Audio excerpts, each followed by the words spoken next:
so'rayapman aka menga pul kerak. Zavodga qo'yayotgan narsam ham bor, hisobga kreditlaringizni oldindan vaqtida to'lab qo'ygan.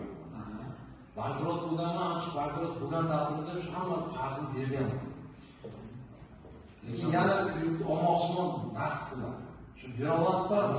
Zavodingiz bo'lsa, zavodim ham bor, lekin unday katta pul kerak emas. 20 million, 25 million pul. Zavod qo'yib olsangiz, avtotransport vositasini ko'rsatiladi, ishlab chiqarilganda to'laydigan pullar bo'lishi kerak. Yo'q, lekin noto'g'ri joy, mal turar joy. Turar joyi ham bor, aytayman. Qarang, aka. Men boshqa yerda yashayman, praktikada. Men aytayman, o'zimning nomimda boshqa joyda uy-joy bor. Uy-joyda hech kim praktikada emas. Hech kim yo'q. Aytayman, yotibdi, hech kim yashamaydi. Menga undan katta pul 25 millionga zavod qo'yish kerakmi, kerak emas.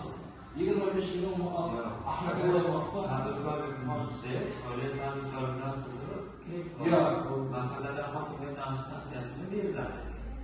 agar onlayn platformadan ariza yuborasiz, hokimiyat administratsiyasiga kelib tushadi ariza.